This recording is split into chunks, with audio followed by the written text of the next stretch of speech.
हाँ भाई, आज पी ब्लॉक स्टार्ट करना है ना। एनसीईआरटी लेके आए होंगे, निकाल लीजिए। एनसीईआरटी में ही नोट्स बनाना है पी ब्लॉक का, अलग से नोट्स नहीं बनेगा उसका। आप चाहें तो अलग से भी बना सकते हैं, मेरा तो काम दोनों है, मैं तो दोनों ही करूंगा। आप चाहें तो दोनों कर सकते हैं, ठीक है। और पी ब्लॉक हम लोग पूरा एनसीईआरटी ही पढ़ेंगे। रीजन एनसीईआरटी से ही के लाइन से ही क्वेश्चन आएगा, ठीक है। देखो, आपका भी मन करेगा कि पूरा डिटेल पढ़ाया जाए, पूरा डिटेल पढ़ा जाए, है ना। एक आध महीने ब्लॉक केमिस्ट्री को दिया जाए, कोई फायदा नहीं होगा, ठीक है। कोई फायदा नहीं होगा, फायदा वही होगा जो एनसीईआरटी का लाइन जिसको याद होगा, ठीक है। अरे मैं बहुत दिन बाद दिन में सोया था भाई, अच्छा लगता है दिन में सो के भी कभी कभी, बढ़िया। बहुत दिन बाद ऐसे बैठे बैठे नींद आ गई मुझे। हाँ, किसकी यादों में? क्या तुम हमेशा यादों में ही सोते हो? बिना याद के सो ही नहीं पाते हो तुम सब? हाँ यार, तबीयत तबीयत सब ठीक है। चलो लिखो, स्टार्ट करते हैं पढ़ना और स्टार्ट करते हैं उसके साथ में नोट्स बनाना। सब लोग एनसीईआरटी रख लेना और पेन और कॉपी हाथ में रख ले, पेन हाथ में रख लेना एनसीईआरटी के साथ। शांत। अब देख लो, सबसे पहला जो हमारे पास पैराग्राफ है उसी के अकॉर्डिंग हम अभी पढ़ते चलेंगे। देखो, हाइलाइटर निकाल लेते हैं। हाँ, सबसे पहले समझना अब कि पी ब्लॉक के बारे में कहा क्या गया है। बोर्ड पे साइलेंट। कल आपका टेस्ट है क्या फिर से? अरे भाई, जब जब टेस्ट होता है तुम लोग महान बन जाते हो कि घर पे पढ़ेंगे अच्छा लगेगा। चलो आओ, पी ब्लॉक हमें कैसे पता चलेगा किसी भी एलिमेंट को देख के कि वो पी ब्लॉक का एलिमेंट है ना। तो सबसे पहले किसी भी एलिमेंट का ब्लॉक पता करना है ना, कि वो किस ब्लॉक का एलिमेंट है, S block, P block, D block, F block. तो आप सबसे पहले उसका लास्ट इलेक्ट्रॉन देखो। अगर लास्ट इलेक्ट्रॉन एनपी ऑर्बिटल में जा रहा है या लास्ट इलेक्ट्रॉन आउटर में पी ऑर्बिटल में जा रहा है तो वो पी ब्लॉक का एलिमेंट होगा, ठीक है। पी ब्लॉक का आइडेंटिफिकेशन यही है कि लास्ट इलेक्ट्रॉन कहां एंटर करना चाहिए, आउटर मोस्ट पी या NP. Last electron enters into या तो आउटर मोस्ट पी ऑर्बिटल में या फिर इसको बोला जाएगा एनपी ऑर्बिटल में। एग्जाम्पल के लिए,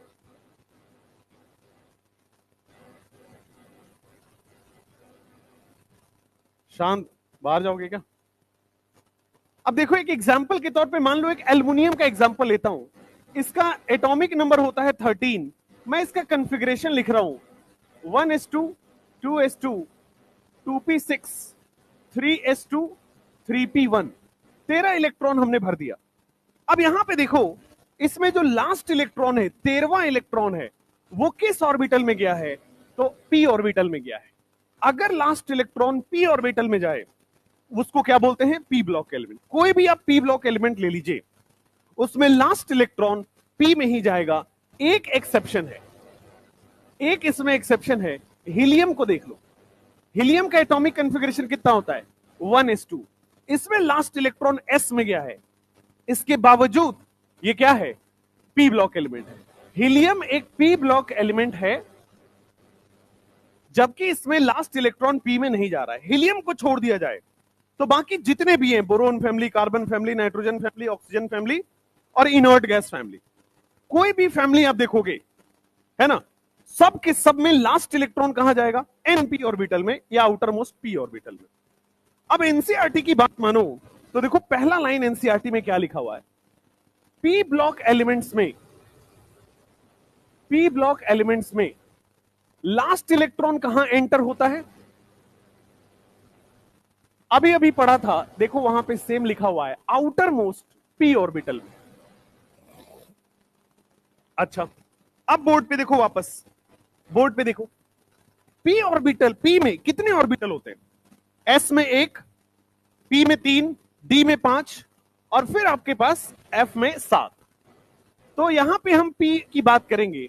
पी में आपके पास 3 ऑर्बिटल होते हैं कौन कौन से ऑर्बिटल होते हैं?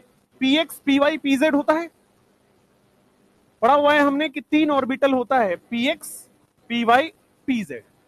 एक ऑर्बिटल में कितने इलेक्ट्रॉन होते हैं? मैक्सिमम 2, मैक्सिमम एक ऑर्बिटल में 2 आ सकते हैं। तो एक ऑर्बिटल में मैक्सिमम 2 इलेक्ट्रॉन आ सकता है, तो टोटल 3 p ऑर्बिटल में कितने इलेक्ट्रॉन आ सकता है? 6। अब चूंकि 6 इलेक्ट्रॉन आ सकता है, इसलिए p में 6 ग्रुप्स। जितने इलेक्ट्रॉन होते हैं, हर एक इलेक्ट्रॉन के कोरस्पॉन्डिंग एक ग्रुप होता है। पहला इलेक्ट्रॉन बोरोन फैमिली को दर्शाता है, दूसरा इलेक्ट्रॉन कार्बन फैमिली को बता रहा है, तीसरा electron nitrogen family, oxygen family, halogen family and inert gas family. जितने इलेक्ट्रॉन होंगे उतने ही फैमिलीज होगी। एक एक इलेक्ट्रॉन एक एक फैमिली को दिखा रहा है, अभी कॉन्फ़िगरेशन में प्रूफ करके बताऊंगा। बट एनसीईआरटी के अगले लाइन पे अगर हम फोकस करें तो देखो लिखा हुआ है कि कितने p ऑर्बिटल हैं? Number of p orbital is 3। इसलिए कितने इलेक्ट्रॉन हो सकते हैं? तो मैक्सिमम आप देखोगे जो इलेक्ट्रॉन है वो है यहां पे, कहां लिखा हुआ है? 6। मैक्सिमम इलेक्ट्रॉन है 6। अब 6 होगा, इसीलिए कितने ग्रुप्स हैं? 6 ग्रुप्स हैं। कौन कौन से ग्रुप्स हैं? 13 से 18। तो 6 ग्रुप्स है, 6 ऑर्बिटल होने की वजह से 6 इलेक्ट्रॉन आना चाहिए यहां पे। एक ऑर्बिटल में मैक्सिमम 2 इलेक्ट्रॉन और यहां पे मैक्सिमम 6 इलेक्ट्रॉन। मैक्सिमम 6 इलेक्ट्रॉन होने की वजह से ही कितना आया? 6 ग्रुप आया। अब एक एक करके वो ग्रुप्स को डिफाइन करते हैं। सबसे पहले ग्रुप 13 आता है, फिर दूसरा ग्रुप 14 आता है, फिर तीसरा ग्रुप 15 आता है, फिर आपके पास ग्रुप 16 आता है, देन आपके पास ग्रुप 17 आता है, और सबसे लास्ट में ग्रुप क्या आता है? 18। अब देखो ग्रुप 13 में सबसे पहला एलिमेंट कौन है? बोरोन। तो इसी पहले एलिमेंट के नाम से इस फैमिली का नाम आ जाता है, क्या बोलते हैं इसको? Boron family. इसका पहला एलिमेंट कौन है? कार्बन। तो क्या हो जाएगा? Carbon family. उसके अगले वाले में नाइट्रोजन है, तो इसको बोलते हैं हम लोग नाइट्रोजन फैमिली, या फिर इसका एक अलग नाम भी होता है। नाइट्रोजन फैमिली को लिखते हैं हम लोग निक्टोजेन लिखते हैं, बट पढ़ते हैं इसको निकोजेन। टी साइलेंट होता है। निक्टोजेन लिखते हैं बट इसको निकोजेन पढ़ेंगे। उसी तरह यहां पे ग्रुप 16 में हम लोग या तो इसको ऑक्सीजन फैमिली पढ़ेंगे, या एक और नाम होता है, क्या होता है? चाल्कोजेंस। ठीक है, इसका नाम होता है चाल्कोजेन। हैलोजन, इसको फ्लोरीन फैमिली नहीं बोलते, बोलने को बोल सकते हैं, बट इसका जो पॉपुलर नाम है वो है हैलोजन। निकोजेन, चाल्कोजेन, हैलोजन।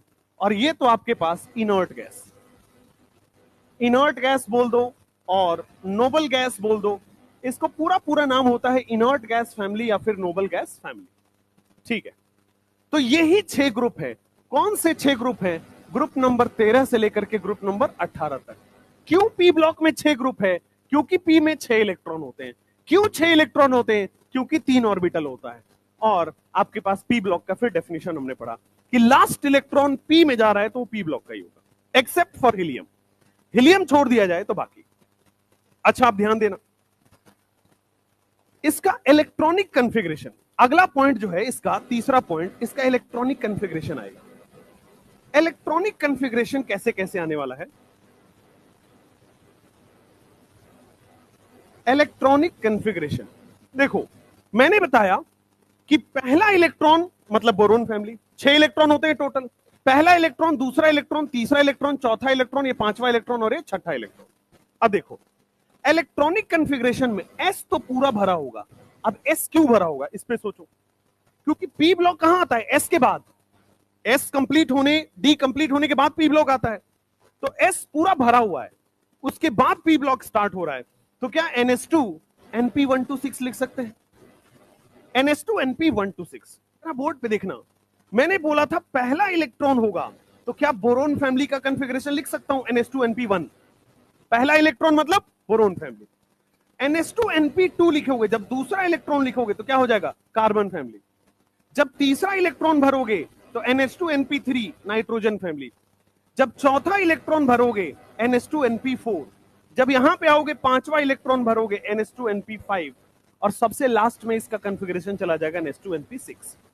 हर एक इलेक्ट्रॉन के कोरस्पॉन्डिंग एक एक ग्रुप है यहां पे, इधर देखो, हर एक इलेक्ट्रॉन के कोरस्पॉन्डिंग एक एक यहां पे ग्रुप है, NH2NP1 से लेके NH2NP6। अब एनसीईआरटी में देखो क्या लिखा हुआ है, कह रहा है boron, carbon, nitrogen, oxygen, fluorine and helium lead the group. जो सबसे टॉप वाले नाम है वो लिख दिया कि बोरोन फैमिली में बोरोन लीड करता है, इसमें कार्बन लीड करता है, इसमें नाइट्रोजन लीड करता है, छोड़ दीजिए। कह रहा है इसका इलेक्ट्रॉनिक कन्फिग्रेशन, इसका इलेक्ट्रॉनिक कन्फिग्रेशन जो होगा, इलेक्ट्रॉनिक कन्फिग्रेशन वो जो मैंने अभी अभी लिखा है, S पूरा भरा होता है और NH2NP1 से 6। बस एक एलिमेंट है जो इसको फॉलो नहीं करता है, वो अभी आप पढ़ चुके हो, क्या हीलियम है जो फॉलो नहीं करता है। यहां भी इलेक्ट्रॉनिक कन्फिग्रेशन का एक एक्सेप्शन आएगा, दैट इज हीलियम।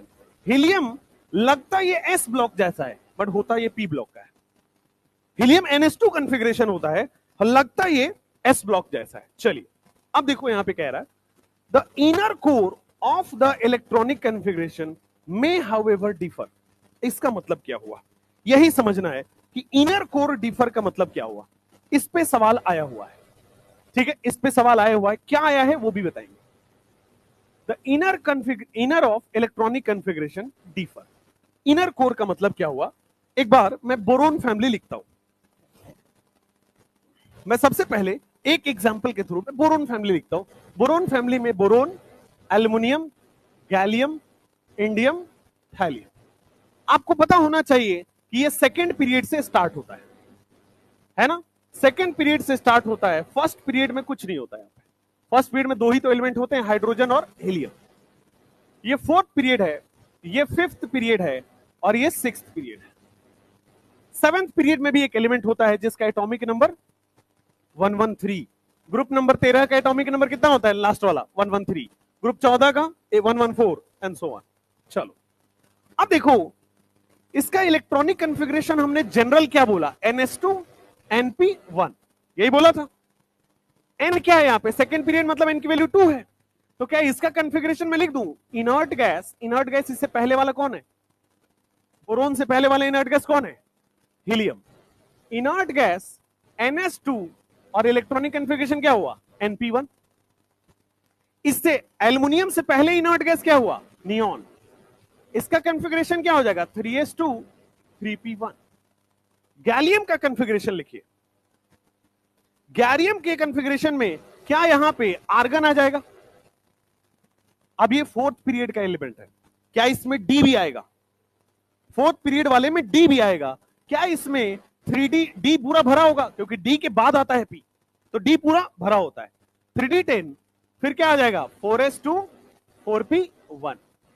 सिमिलरली इसमें आ जाओगे, क्रिप्टन आ जाएगा। क्या ये फिफ्थ पीरियड का है तो n-1d भरते हैं, क्या ये 5s2 5p1 आ जाएगा। डी हमेशा n-1d लिखा जाता है। यहां आइए, क्या ये जेनॉन इनर्ट गैस आएगा, और इसमें जो वो आएगा क्या वो 5d10 आएगा। और देखो सिक्स्थ पीरियड में क्या एफ ब्लॉक भी आने लगता है, क्या लैंथेनाइड भी होता है, और F के लिए क्या n-2f लिखते हो, क्या F भी आपका भरा हुआ होता है, तब P ब्लॉक आता है। तो P ब्लॉक में क्या आ जाएगा, 6s2 6p1। मान लीजिए 113वां एलिमेंट कोई होगा 113वां एलिमेंट, उसका इनर्ट गैस कन्फिग्रेशन, अगर उसका कन्फिग्रेशन लिखना है तो क्या रेडॉन आ जाएगा यहां पे, क्या यहां पे 6d10 आएगा, क्या F में 5f14 आएगा, और यहां पे क्या आ जाएगा 7s2 7p1। अब देखो इसमें एक चीज तो आपको कॉमनली दिखा होगा कि आउटर कन्फिग्रेशन सबका सेम है, ये भी ये भी ये भी ये और ये, लेकिन क्या कोर अलग अलग है, इनर कोर अलग है। यहां पे इनर कोर खाली है, कुछ भी नहीं है, केवल इनर्ट गैस है। यहां पे इनर कोर में इनर्ट गैस और डी भी है, और इन दोनों में इनर्ट गैस डी और एफ भी है। तो यही कह रहा है वो कि भले ही आउटर सेम हो जाएंगे कन्फिग्रेशन, बट इनर कोर अलग अलग हो गया। क्या इनर कोर पहले दो के लिए केवल इनर्ट गैस है, इनर कोर अगले वाले दो के लिए इनर्ट प्लस D10 है, और अगले दो के लिए inert plus D10 plus F14 है। तो इनर कोर अलग अलग है, और अगर इनर कोर के इलेक्ट्रॉन अलग अलग है, इनर कोर बदल गया तो क्या प्रॉपर्टी बदलेगा सबका? इसीलिए सब प्रॉपर्टी अलग अलग हो जाती है। भले ही आउटर कॉन्फ़िगरेशन सेम है लेकिन प्रॉपर्टी अलग क्यों है? क्योंकि इनर कोर डिफरेंस है। ठीक है, तो यही यहां पे कहना चाह रहा है, देखो the inner core of electronic configuration differ. अब सुनना आगे, difference in inner core greatly influencing their physical property. कह रहा है कि जो डिफरेंस आ रहा है इनर कोर का, उससे इसकी फिजिकल प्रॉपर्टी डिफरेंट हो रही है। जैसे फिजिकल प्रॉपर्टी कौन कौन सी? एटॉमिक एंड आयनिक साइज, आपको पता है नीचे जाने पे साइज बढ़ता है लेकिन इसमें नहीं, पता है ना, फिर पढ़ाएंगे। आयनाइजेशन इंथैल्पी, एब्रप्ट ऑर्डर आता है। ठीक है, इनर कोर के अलग होने से एटॉमिक साइज बदल रहा है, एटॉमिक रेडियाई बदल रहा है, आयोनाइजेशन एनर्जी या इंथैल्पी बदल रहा है।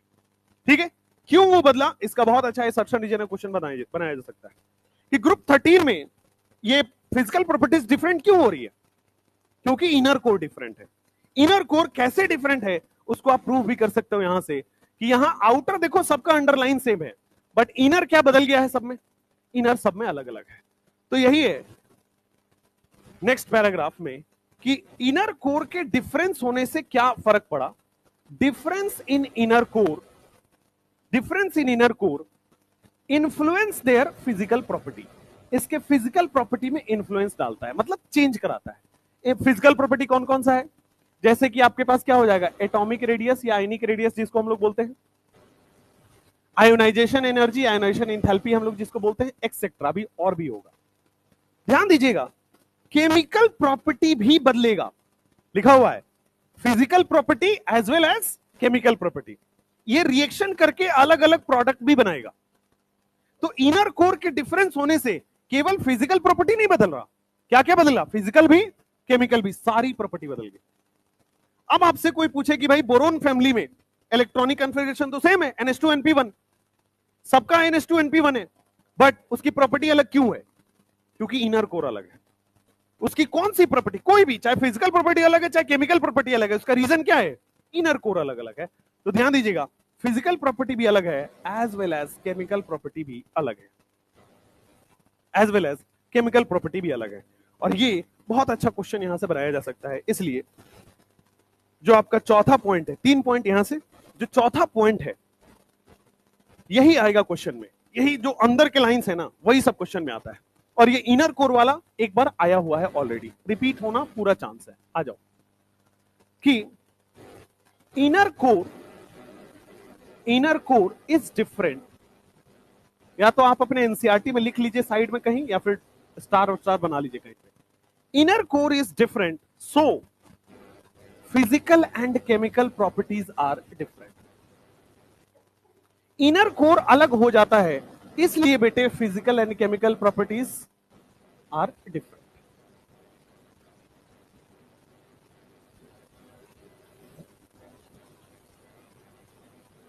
Inner core are is different, so physical and chemical property, दोनों तरह की प्रॉपर्टी इनर कोर के बदलने से बदल जाती है। चलिए नेक्स्ट। फिर कह रहा है consequently a lot of variation in property is observe. भूल जाओ, आगे आओ। कह रहा है मैक्सिमम ऑक्सीडेशन स्टेट की बात करेगा, जरा बोर्ड पे देखना। इसका कॉन्फ़िगरेशन क्या है? NH2NP1, सारे इलेक्ट्रॉन जोड़ दो, S और P के इलेक्ट्रॉन जोड़ दो, कितना आ रहा है? 3। तो that is the maximum oxidation state. किसी भी ग्रुप का मैक्सिमम ऑक्सीडेशन स्टेट अगर आपको निकालने आए तो उसको क्या करोगे? S और P के इलेक्ट्रॉन जोड़ दो। इसका मैक्सिमम ऑक्सीडेशन स्टेट 4, इसका 5, 6, 7, 8। वही अब बात करेगा, देखो ध्यान से, कि जो मैक्सिमम ऑक्सीडेशन स्टेट है, मैक्सिमम ऑक्सीडेशन स्टेट, जिसको हम लोग ग्रुप ऑक्सीडेशन स्टेट भी आगे जाके पढ़ेंगे। देखो maximum oxidation state shown by a p block element is equal to, किसके इक्वल है? Total number of valence electron. Valence electron क्या है? यही S और P।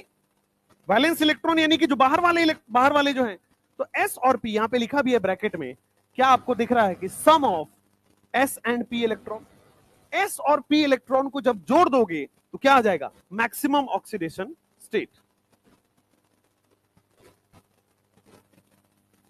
S और P में ऑक्सीडेशन स्टेट आ जाएगा यहां पे sum of S and P electron. तो this is your group oxidation number, जिसको हम लोग बोलेंगे मैक्सिमम ऑक्सीडेशन नंबर। अब आइए आगे। Clearly number of possible oxidation state increases down the right of periodic table, वो भी अभी पढ़ेंगे। पहले ये वाला पॉइंट को, फिफ्थ पॉइंट को भी लिखते हैं कि अगर आपको किसी भी पी ब्लॉक एलिमेंट का मैक्सिमम ऑक्सीडेशन स्टेट निकालना है तो मैक्सिमम ऑक्सीडेशन स्टेट सिंपली आपको sum of S and P electron, maximum oxidation state is equal to sum of S and P electron. S और पी के इलेक्ट्रॉन को जोड़ दोगे तो जो आएगा वो आ जाएगा आपका मैक्सिमम ऑक्सीडेशन स्टेट। अब यहां पे इन सब का मैक्सिमम ऑक्सीडेशन स्टेट निकालते हैं। मैक्सिमम ऑक्सीडेशन स्टेट इज 3, इसको लिखिएगा +3। यहां पे maximum oxidation state +4, maximum oxidation state +5, फिर +6, +7 और ये +8।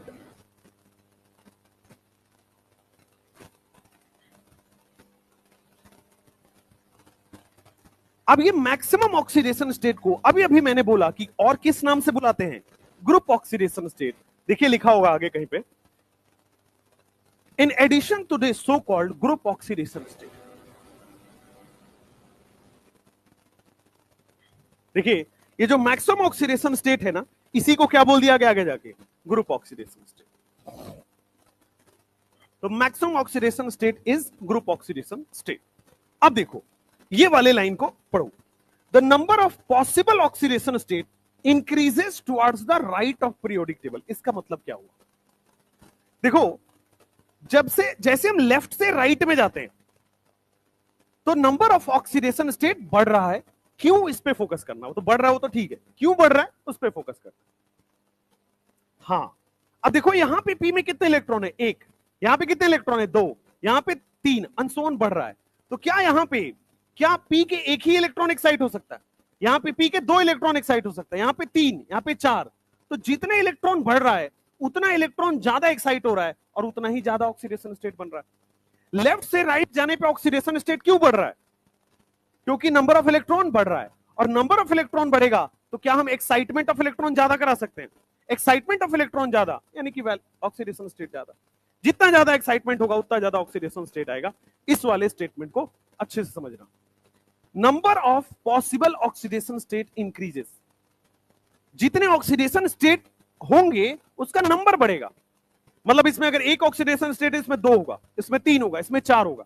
अभी सब ऑक्सीडेशन स्टेट निकालेंगे, भी सबका निकालेंगे, बट जैसे जैसे लेफ्ट से राइट जाएंगे नंबर ऑफ ऑक्सीडेशन स्टेट बढ़ेगा। Reason, number of p electron बढ़ेगा, और नंबर ऑफ पी इलेक्ट्रॉन बढ़ रहा है तो एक्साइटमेंट बढ़ रहा है, एक्साइटमेंट बढ़ रहा है तो ऑक्सीडेशन स्टेट बढ़ रहा है। तो ये जो है आपके पास 6 पॉइंट कि from left to right number of possible oxidation state increases. P block में जब आप लेफ्ट से राइट जाते हैं number of possible oxidation state increases.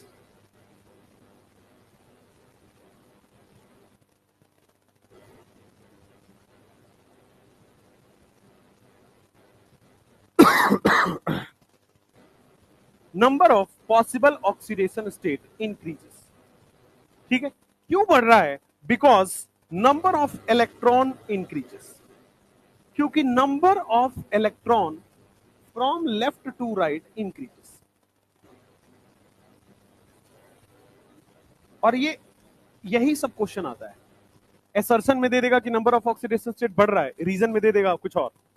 तो आपको एसर्शन के साथ साथ रीजन पता होना चाहिए। पी ब्लॉक में यही है कि एनसीईआरटी की लाइन दिमाग में होनी चाहिए, वो कोई भी लाइन दे देगा। अभी तक यहां पे 2 इन आपके एसर्शन रीजन बहुत आसानी से बनाएगा।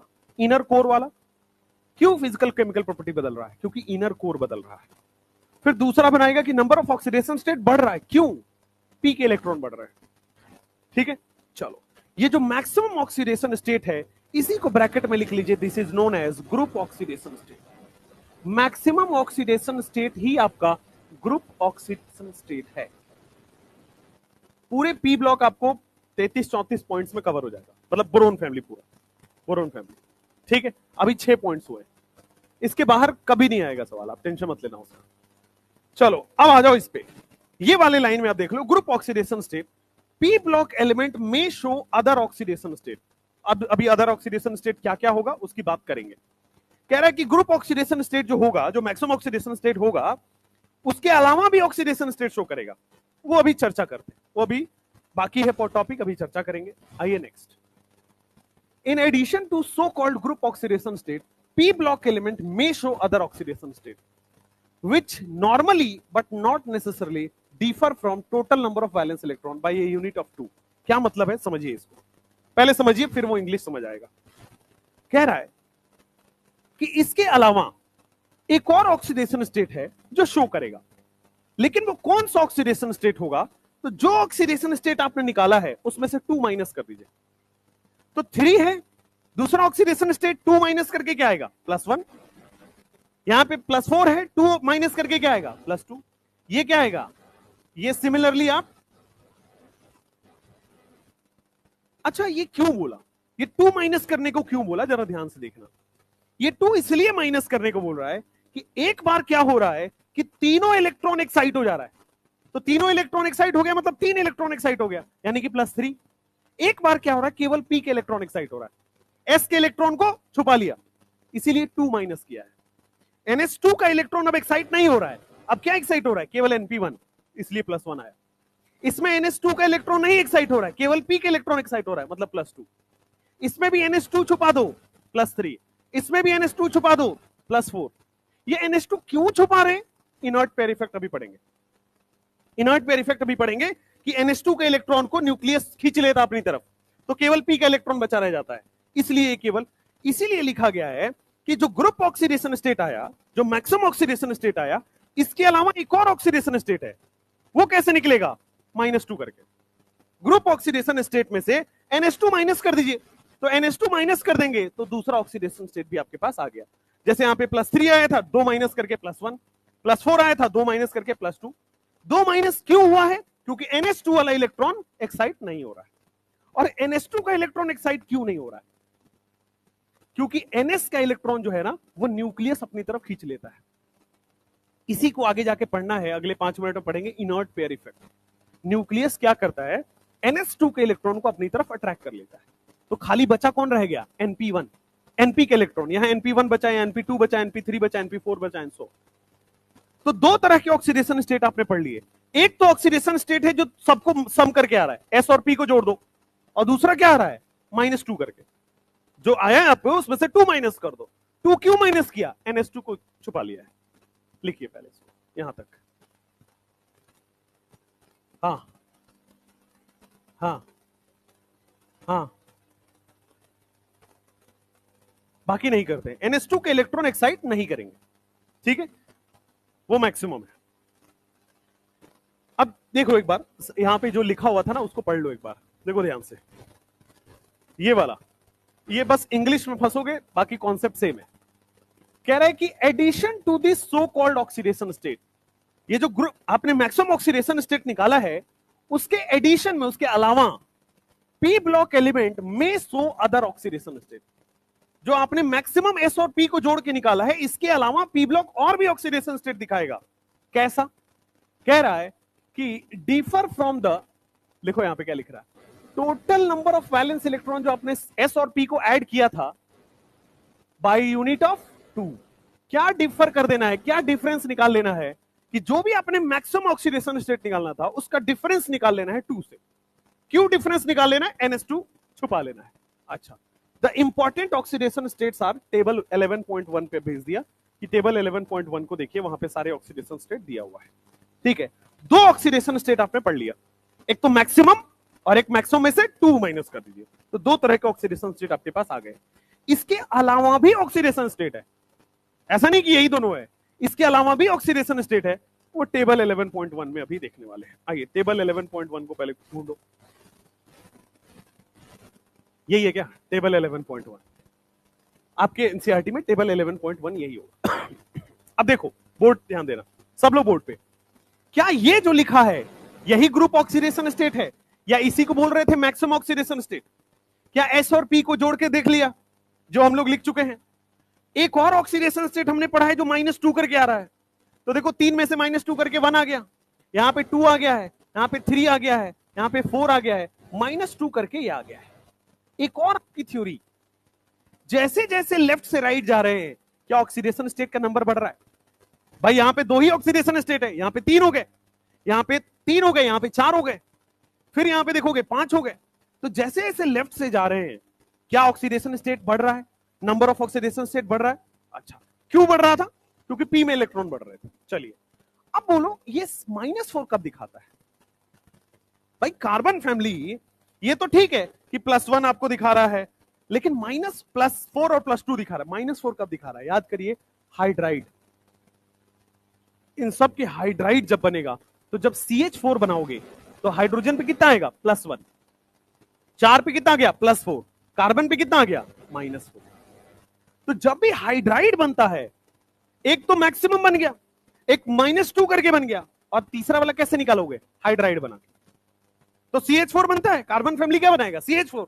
CH4 में कार्बन का -4 पता लग गया। अब चलो इधर आ जाओ, ये नाइट्रोजन फैमिली है, भाई देखो ना, नाइट्रोजन फैमिली है, और नाइट्रोजन फैमिली का हाइड्राइड क्या बनता है? अमोनिया।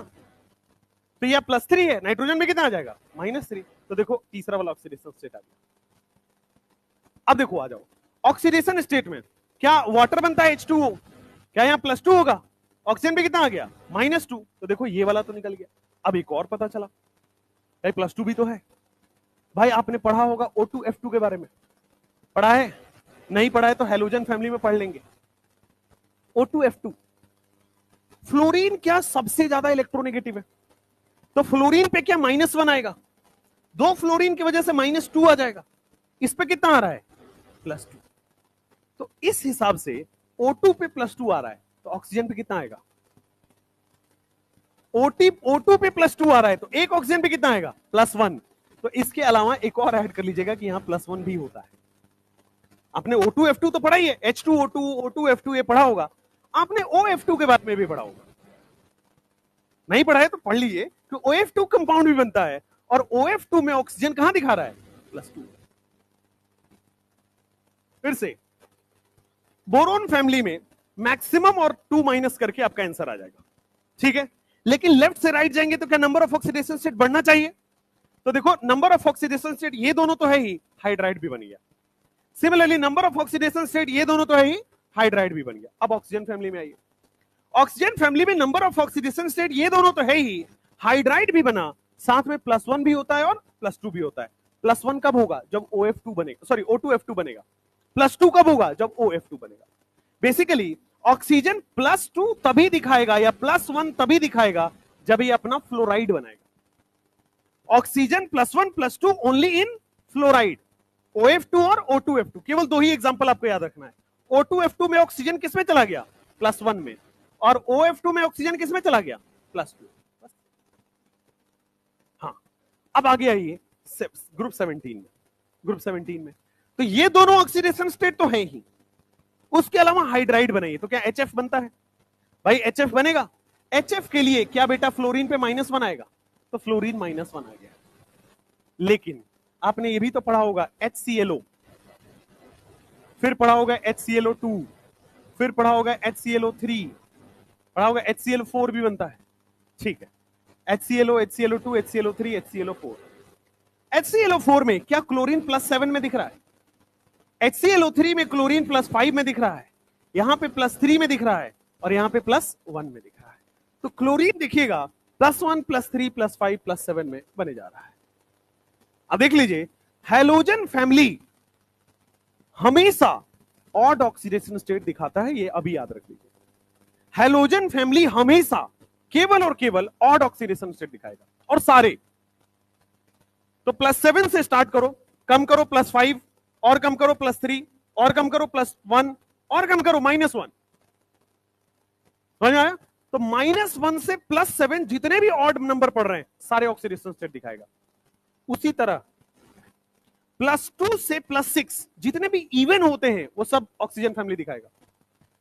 ऑक्सीजन फैमिली +2 से +6 सारे इवन दिखाएगा, -1 से +7 सारे ऑड दिखाएगा। हैलोजन फैमिली अभी नोट बना के इसको लिखेंगे। प्लस अब इनर्ट गैस में आइए, ये और ये तो है ही, अगेन वही दिखा दीजिए, जो ऑक्सीजन फैमिली है वही inert gas family. Inert gas family का ऑक्सीडेशन स्टेट आपके बहुत इंपॉर्टेंट नहीं, वो कभी पूछा नहीं जाएगा। +2 +4 +6 +8 सारे इवन है। अब ध्यान दीजिए, यहां पे बस 3 लाइन लिखिए, आपका पूरा काम हो जाएगा।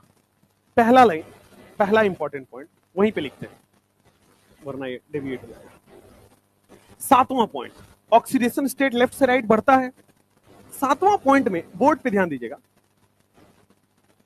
बोरोन फैमिली कौन कौन से ऑक्सीडेशन स्टेट दिखाता है। तो अभी अभी हमने देखा, क्या हाईएस्ट और -2 करके निकल गया। चलो, कार्बन फैमिली कौन कौन सा दिखाता है, बोर्ड पे देखना। क्या बेटे, +4 और -2 करके निकल गया। लेकिन क्या हाइड्राइड भी बनेगा, तो हाइड्राइड बनने के बाद -4। बोरोन के बाद, कार्बन के बाद नाइट्रोजन फैमिली। नाइट्रोजन फैमिली में क्या बेटे आपके पास ये +5 भी दिखाएगा, -2 करके कितना आएगा, +3 भी दिखाएगा। नाइट्रोजन फैमिली जब हाइड्राइड बनाता है तो क्या -3 भी बना रहा है। चलिए, इन दोनों में कोई दिक्कत नहीं। बोरोन फैमिली में हाईएस्ट लोएस्ट बनता है, यहां पे हाइड्राइड भी ऐड कर दीजिए। इसके बाद में जब आपके पास बेटे ऑक्सीजन फैमिली, ऑक्सीजन फैमिली में तो ध्यान रखिएगा, +6 तो दिखाएगा ही, 2 माइनस करके +4 तो दिखाएगा ही, फिर आपके पास +2 भी दिखाएगा, +1 भी दिखाएगा, और हाइड्राइड बनाएगा तो -2 भी दिखाएगा। +2 +1 और हाइड्राइड बनाएगा तो -2 भी दिखाएगा। ठीक है, आपको हैलोजन फैमिली के लिए मैंने याद करा दिया है कि हैलोजन फैमिली -1 से +7 सारे ऑड नंबर दिखाता है। -1 से +7 सारे ऑड नंबर दिखाता है। Inert gas, inert gas family क्या आपका +8, फिर +6, फिर +4, फिर +2, ये सब दिखाता है। ये याद करना पड़ेगा आपको, 2-3 बार लिखेंगे याद हो जाएगा। बोरोन फैमिली में 2 ऑक्सीडेशन स्टेट है, कार्बन और नाइट्रोजन फैमिली में 3-3 ऑक्सीडेशन स्टेट है, ऑक्सीजन और हैलोजन फैमिली में 5-5 ऑक्सीडेशन स्टेट है, और इनर्ट गैस फैमिली में सारे इवन वाले हैं, +2 से +8 इवन वाले। नोट, अगर आपको हैलोजन फैमिली लिखा हो, हैलोजन फैमिली सारे ऑड ऑक्सीडेशन स्टेट दिखाता है, सारे ऑड ऑक्सीडेशन स्टेट। 2022 में जो क्वेश्चन आया था वो लेफ्ट हैंड साइड में एलिमेंट लिख दिया था और राइट हैंड साइड में ऑक्सीडेशन स्टेट लिख दिया था, और बोला था सही ऑक्सीडेशन स्टेट मैच करिए, कौन +3 दिखाता है, कौन +5 दिखाता है। अगर ये याद होता तो सब हो जाता। ठीक है, तो हैलोजन फैमिली सारे ऑड ऑक्सीडेशन स्टेट शो करता है, -1 से +7, -1 से +7। ठीक है, उसके बाद इनर्ट गैस फैमिली सारे इवन ऑक्सीडेशन स्टेट दिखाता है, +2 से +8। हैलोजन और इनर्ट में कोई याद करने की जरूरत नहीं है, जितने भी -1 से 7 में ऑड है सब सब दिखाएगा। इनर्ट में जितने भी +2 से +8 हैं सारे दिखाएगा। ठीक है, ये दोनों लास्ट वाले याद करने की जरूरत नहीं है, ये दोनों में बस ध्यान दे दीजिए, खासकर ऑक्सीजन फैमिली। होने के लिए इसके अलावा भी होते हैं, +½ +1/3 ये सब भी होते हैं, बट वो सिलेबस में नहीं है, जो पढ़ना है वही देखिए।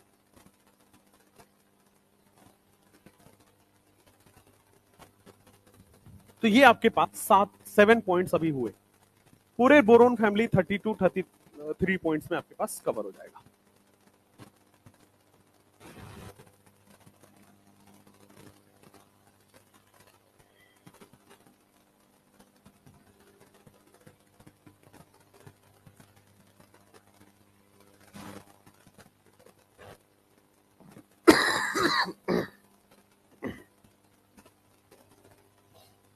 हो गया, सारे हो गए।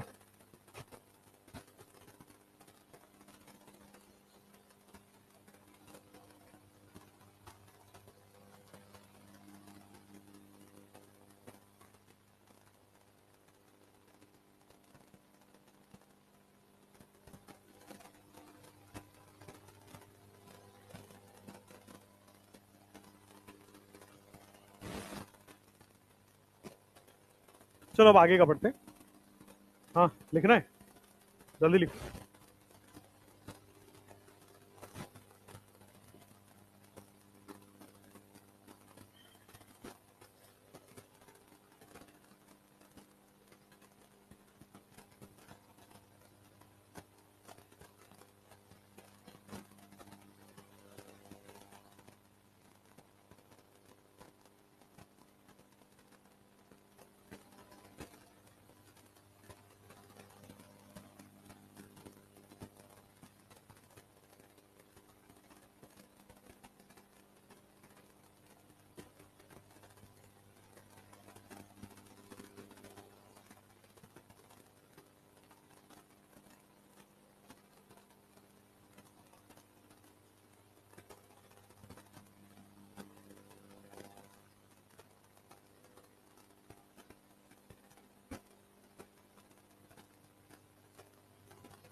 हाँ लिखो लिखो लिखो। चलो अब आगे आ जाओ, यहां पे कैसे लिख रहे हो तुम लोग? हाथ से तो थोड़ा जल्दी चला लो हाथ।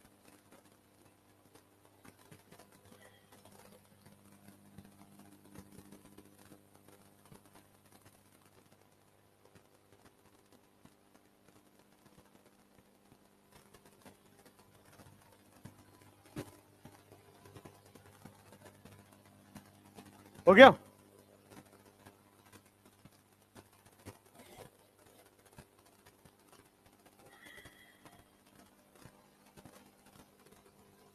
चलो इस वाले इस पे देखो कि द इंपॉर्टेंट ऑक्सीडेशन स्टेट, ये 11.1 में हमने कवर कर लिया है। अब देखो, in boron carbon and nitrogen family, शांत, boron carbon and nitrogen families, the group oxidation state is the most stable oxidation state. ये इंपॉर्टेंट पॉइंट यहां से स्टार्ट हो रहा है, थोड़ा ध्यान से देखना, इंपॉर्टेंट टॉपिक है। कह रहा है कि बोरोन फैमिली की बात करो, कार्बन फैमिली की बात करो या नाइट्रोजन फैमिली, तीनों फैमिली 13, 14, 15, इसमें जो ग्रुप ऑक्सीडेशन स्टेट है यानी कि मैक्सिमम वाला ग्रुप ऑक्सीडेशन स्टेट ही सबसे स्टेबल, इसके लिए सबसे stable, most stable oxidation state है फॉर लाइटर एलिमेंट्स। ध्यान दीजिए क्या कह रहा है, फॉर लाइटर एलिमेंट्स, यानी कि हल्के एलिमेंट्स जिनका एटॉमिक वेट कम है।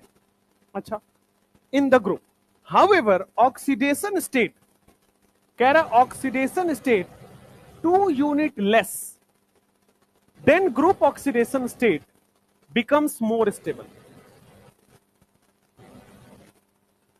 शांति रहोगे?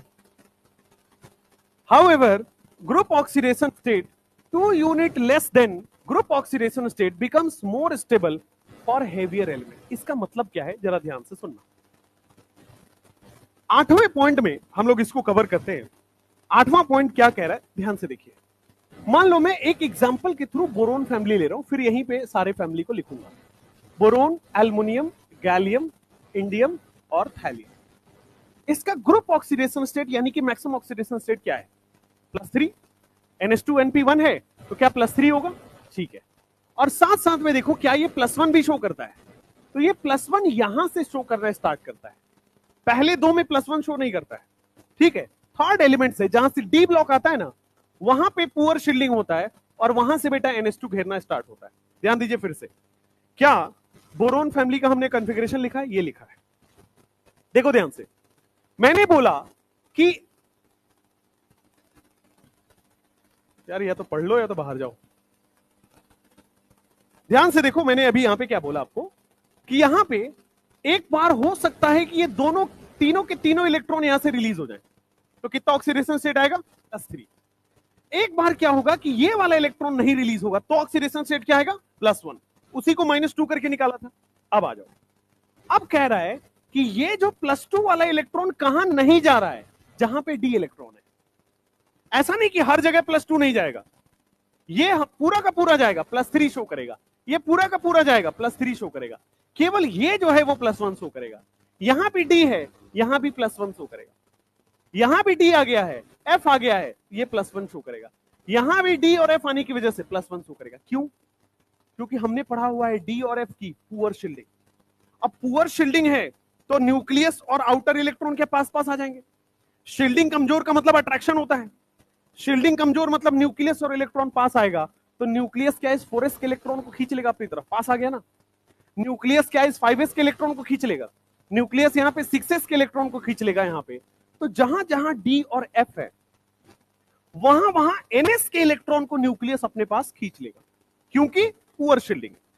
और जब जब s का इलेक्ट्रॉन खींच लिया तो बचा कौन? p वाला, इसीलिए +1 शो हो रहा है। तो अब ये क्या कह रहा है कि जैसे जैसे नीचे जाओगे, लाइटर एलिमेंट के लिए तो कौन स्टेबल है? +3। लेकिन जैसे जैसे नीचे जाओगे, क्या डी और एफ ब्लॉक आने लगा है? क्या डी और एफ ब्लॉक आने लगा है? तो एस अब क्या होगा? न्यूक्लियस उसको खींच लेगा, और एस खींच लेगा तो बाकी कौन रहेगा? पी। तो क्या +1 नीचे जाके स्टेबल होगा? हायर के लिए +3 स्टेबल है, सॉरी लोअर के लिए मतलब ऊपर वालों के लिए, लाइटर के लिए कौन स्टेबल है? +3। लेकिन जैसे जैसे नीचे जाओगे, क्या +1 स्टेबल हो जाएगा? क्योंकि नीचे जाने पे डी और एफ मिल रहा है, डी और एफ मिलने से एनएस का इलेक्ट्रॉन न्यूक्लियस खींच लेगा। अच्छा, अब यही चीज को उसने समझाया है। तो देखो ये तो +3 होगा, लेकिन क्या 4th पीरियड से डी आने लगा है, तो डी आने लगा है तो +3 भी होगा और +1 भी होगा। सिमिलरली इसमें भी डी आने लगा है तो +3 भी होगा और +1 भी होगा, यहां +3 भी होगा +1 भी होगा। अब देखो यहां पे ध्यान से, अभी तक तो कोई दिक्कत नहीं था, डी नहीं है, NS2 का इलेक्ट्रॉन हमेशा अवेलेबल है। लेकिन 4th पीरियड ऑनवर्ड्स डी और एफ आने लगे तो NS2 अवेलेबल था, लेकिन बाद में क्या होने लगा? डी और एफ आने से NS2 इलेक्ट्रॉन अट्रैक्ट हो गया। सबसे हेवीएस्ट एलिमेंट जो है, सबसे हेवीएस्ट एलिमेंट कौन है? सबसे भारी कौन है इसमें? हेलियम। तो जो सबसे हेवीएस्ट एलिमेंट है इसमें बहुत ज्यादा पुअर शील्डिंग होती है। हेवीएस्ट एलिमेंट में पुअर शील्डिंग, किसका पुअर शील्डिंग होगा बेटा? डी और एफ का। Poor shielding of D and F. अच्छा, पुअर शील्डिंग लग रहा है डी और एफ का, तो न्यूक्लियस क्या एनएस को इलेक्ट्रॉन को बहुत तेजी से अपने पास खींच लेगा? तो poor shielding D and F का होने की वजह से न्यूक्लियस क्या कर रहा है? न्यूक्लियस अट्रैक्ट कर रहा है। किसको अट्रैक्ट कर रहा है? NS electron. एनएस में कितने इलेक्ट्रॉन होते हैं? 2। तो न्यूक्लियस किसको अट्रैक्ट कर लिया? NS2 electron. अब न्यूक्लियस NS2 इलेक्ट्रॉन अट्रैक्ट कर लिया तो अवेलेबल क्या है? NP1। Available only NP1। तो क्या ये केवल +1 शो करेगा? यहां पे ध्यान से देखिएगा, अब क्या कह रहा है ये कि वैसे तो ये +3 और ये दोनों शो करेगा, बट सबसे हेवीएस्ट के लिए कौन स्टेबल हो जाएगा? +1। सबसे हेवीएस्ट के लिए, सबसे हेवीएस्ट के लिए +1 स्टेबल हो जाएगा। बाकी के लिए कौन स्टेबल है? यहां पे +3, यहां पे +3, यहां पे भी +3, यहां पे भी +3, बट सबसे हेवीएस्ट के लिए +1। ये दोनों ही शो कर रहा है, शो दोनों करेगा, माना कि दोनों शो करेगा, बट स्टेबल कौन है? +3। स्टेबल कौन है? +3। सबसे हेवीएस्ट में जाके कौन स्टेबल हो गया? +1। क्योंकि सबसे हेवीएस्ट में सबसे पुअर शील्डिंग हो रही है, और सबसे पुअर शील्डिंग में NS2 का इलेक्ट्रॉन पूरा अट्रैक्ट हो गया, और पूरा अट्रैक्ट हो गया तो बचा कौन? NP1। NP1 बचा तो केवल +1 रहेगा। उसी तरह जैसे मान लो मैं कार्बन फैमिली की बात करता हूं, यही है, तो क्या ये सेकेंड पीरियड का है तो ये +4 शो करेगा, ये 3rd पीरियड का है तो +4, लेकिन 4th पीरियड से क्या +4 भी और +2 भी? क्या 5th पीरियड में +4 भी और +2 भी? और यहां पे लेड में +4 भी और +2 भी। लेकिन सबसे हेवीएस्ट एलिमेंट को पकड़ो, उसमें कौन स्टेबल होगा? +2। तो सबसे हेवीएस्ट एलिमेंट में कौन स्टेबल हो गया आपके पास? +2। सिमिलरली नाइट्रोजन फैमिली की बात करते हैं, सब नाइट्रोजन फैमिली की बात करते हैं, तो यहां पे ये +5 भी शो करेगा, +5 शो करेगा, बट ये दोनों +5 और +3, ये भी +5 +3, लेकिन सबसे हेवीएस्ट एलिमेंट में स्टेबल कौन होगा? +3। अब देखो, सबसे हेवीएस्ट एलिमेंट में न्यूक्लियस NS2 इलेक्ट्रॉन को अपनी तरफ अट्रैक्ट कर रहा है, इस वजह से केवल NP1 अवेलेबल है। इसी पूरे प्रोसेस को इनर्ट पेयर इफेक्ट कहते हैं। ध्यान से देखिए, why it is known as inert pair effect, जरा बोर्ड पे देखना।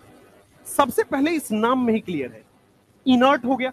इनर्ट हो गया मतलब एक्साइट नहीं हो रहा है, तो क्या NS2 का इलेक्ट्रॉन इनर्ट ही हो रहा है?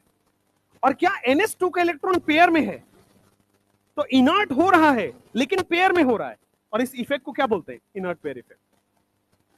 NH2 का इलेक्ट्रॉन पेयर में इनर्ट हो जा रहा है। क्यों इनर्ट हो रहा है, पुअर शील्डिंग।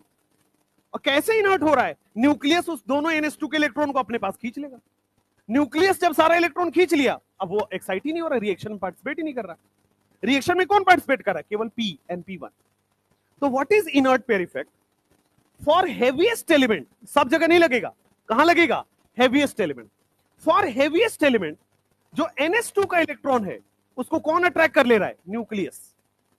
और न्यूक्लियस अट्रैक्ट करके क्या कर दे रहा है, उसको इनर्ट कर दे रहा है। तो हेवीएस्ट एलिमेंट का NH2 इनर्ट हो जा रहा है, इसी को क्या बोलते हैं, इनर्ट पेयर इफेक्ट। अब एनसीईआरटी पढ़ो, कह रहा है the occurrence of oxidation state 2 unit less than the group oxidation state.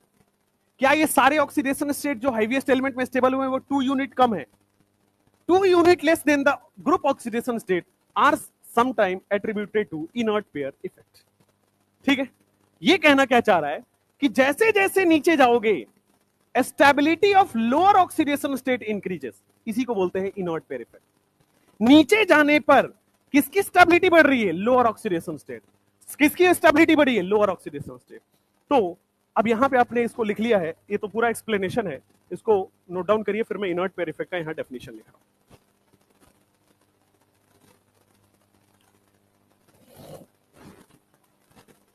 Inert pair effect, inert pair effect कहता है कि सबसे हेवीएस्ट एलिमेंट में जाइए। अच्छा एक और चीज, ये केवल और केवल ग्रुप 13, 14, 15 में लगता है, हर जगह मत लगा देना। ग्रुप 16 और 17 में मत लगा देना।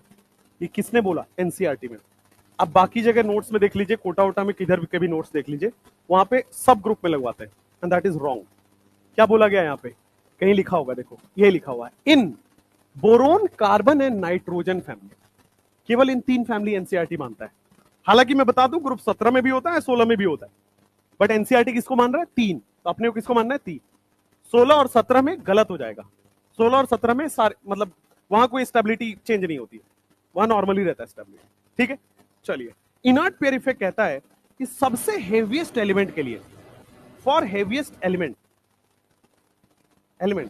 ड्यू टू पुअर शील्डिंग,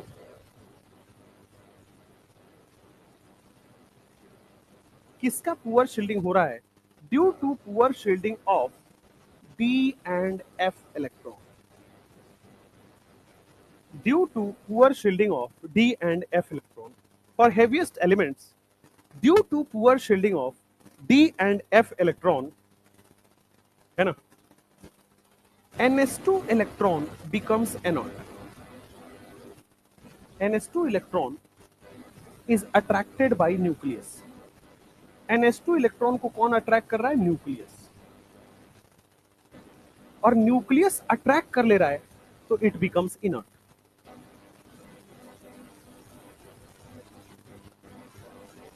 और वो इनर्ट हो गया तो केवल P के इलेक्ट्रॉन पार्टिसिपेट कर रहे हैं, and this is known as inert pair effect.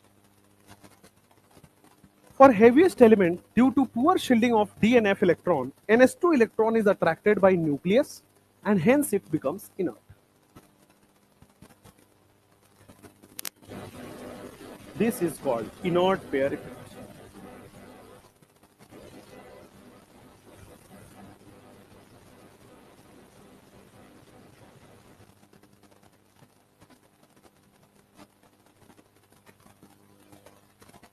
Boron family का सबसे लास्ट, कार्बन फैमिली का सबसे लास्ट और नाइट्रोजन फैमिली का सबसे लास्ट, बस उन एलिमेंट्स में आपको इनर्ट पेयर इफेक्ट देखने को मिलता है।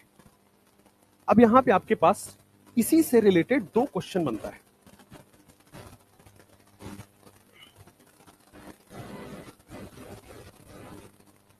मान लो बोरोन +3 में है, एल्युमिनियम +3 में है, गैलियम +3 में है, इंडियम +3 में है, और यहां पे थैलियम +3 में है।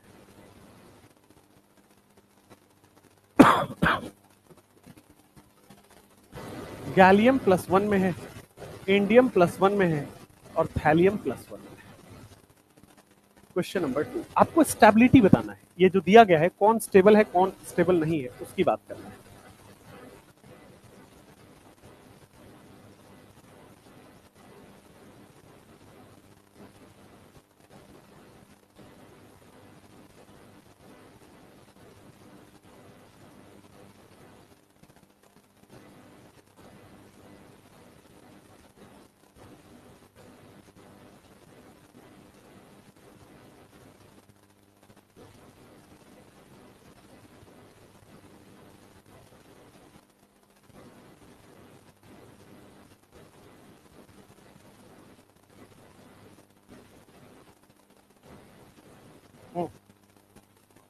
ये आपके पास 6 क्वेश्चन है।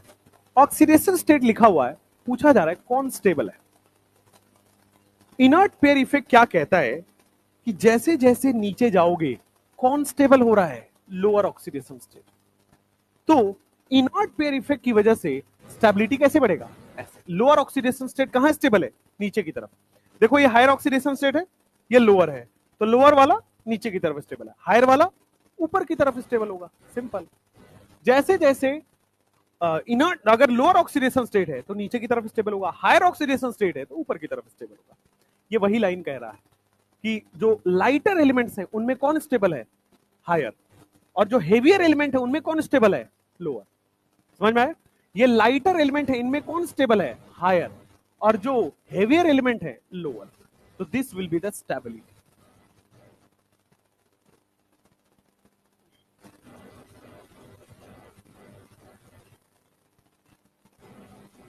इनर्ट पेयर की वजह से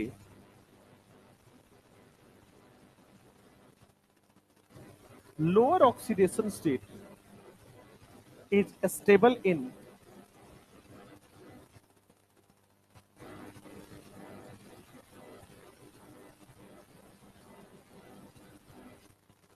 lower oxidation state is stable in heavier element और हायर ऑक्सीडेशन स्टेट कहां स्टेबल होगा, लाइटर।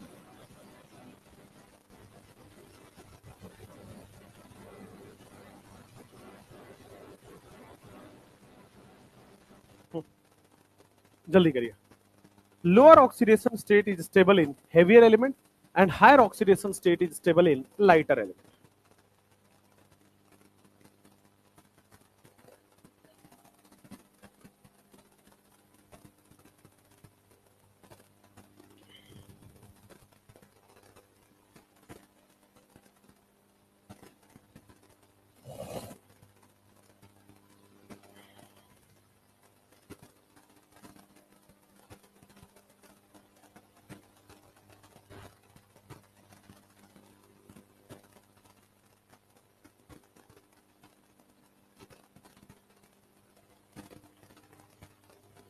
अभी तक आपके पास 8 पॉइंट हुए।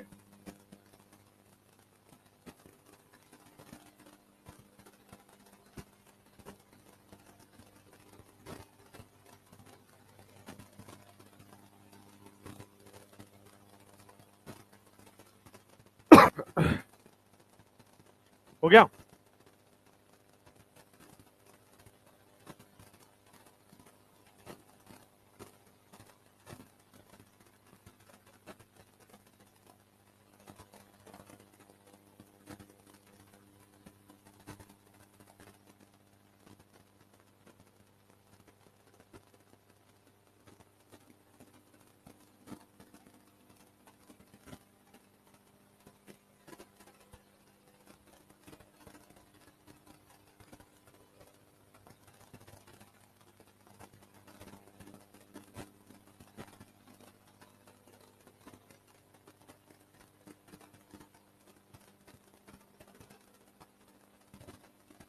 हम्म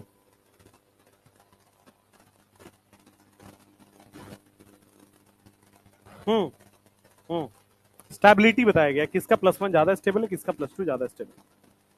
चलिए अब आगे ना कुछ जनरल पॉइंट्स हैं, जनरल पॉइंट्स है उनको देखते हैं। इसके आगे कह रहा है, देखो ध्यान से बोर्ड पे, it is interesting to note that non metal and metalloid exist only in p block of periodic table. यहां पे देखोगे कह रहा है कि जो आपका पी ब्लॉक है उसमें मेटल तो होता ही है, नॉन मेटल भी होगा और मेटल वाइड भी होगा। नॉन मेटल और मेटल वाइड पी ब्लॉक में एग्जिस्ट करेगा, ठीक है, पहली चीज। अब देखो, the non metallic character of element decreases down the group. आप सबने पढ़ा होगा पीरियोडिक टेबल में कि जैसे जैसे नीचे जाते हैं क्या साइज बड़ा होता है, और साइज बड़ा होगा तो क्या इलेक्ट्रॉन डोनेट करना आसान होगा, और इलेक्ट्रॉन जो डोनेट अच्छा करेगा वो मेटल अच्छा है, ठीक है। तो यहां पे कहा जा रहा है कि नीचे जाने पे, साइज बढ़ने पे मेटालिक कैरेक्टर बढ़ता है तो नॉन मेटालिक कैरेक्टर कम होगा। तो यहां पे देखोगे जो नॉन मेटालिक कैरेक्टर है वो क्या डिक्रीज करेगा, down the group. Metallic character increase करता है और नॉन मेटालिक कैरेक्टर डिक्रीज करता है। कह रहा है in fact heaviest element in p block, जो अभी हम पढ़ रहे हैं ना, heaviest element in p block is the most metallic in nature. जैसे कि लेड है, जैसे कि एंटीमनी है, सॉरी बिस्मथ है, और जैसे कि बोरोन फैमिली में थैलियम है। जो नीचे जाने पे मेटालिक कैरेक्टर बढ़ता है तो सबसे हेवीएस्ट कौन होगा, मेटालिक इन नेचर होगा। चलिए, this change from non metallic to metallic character brings diversity in the chemistry. फटाफट हटा दीजिए उसको। देखिए, इस पूरे पैराग्राफ से आपको केवल 2 पॉइंट समझने को आया।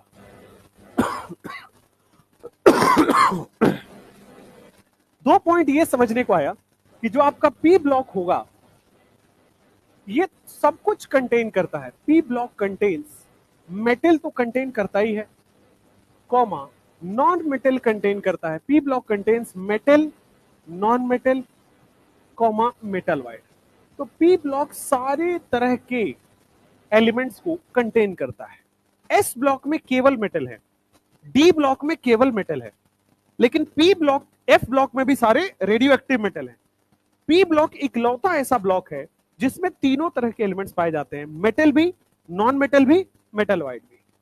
और हमने पढ़ा है कि जो मेटालिक कैरेक्टर है क्या वो नीचे जाने पे बढ़ता है या घटता है।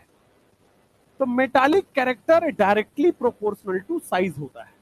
सिंपल याद रखिए, मेटालिक कैरेक्टर के लिए साइज के डायरेक्टली प्रोपोर्शनल होता है। तो नीचे जाने पे साइज बढ़ेगा, और साइज बढ़ेगा तो मेटालिक कैरेक्टर बढ़ेगा। तो down the group size increases and metallic character increases. Down the group size बढ़ता है और साइज बढ़ने से मेटालिक कैरेक्टर बढ़ता है। Down the group size increases and metallic character increases. ठीक बात है। तो यहां पे आ गया है पी ब्लॉक में तीनों होता है, मेटल भी होता है, नॉन मेटल भी होता है और मेटल वाइड भी होता है। और down the group metallic character बेटा आपका बढ़ जाता है। ओके, चल, ये यहां से तीनों पॉइंट आया। अब कह रहा है in general non metal have higher ionization enthalpy and higher electronegativity than metal. Board पे मेटल क्या होता है, आसानी से अपना इलेक्ट्रॉन दे देगा। अब आसानी से इलेक्ट्रॉन दे देगा तो क्या इसकी इलेक्ट्रॉन गेन एंथैल्पी कम हुई या ज्यादा हुई।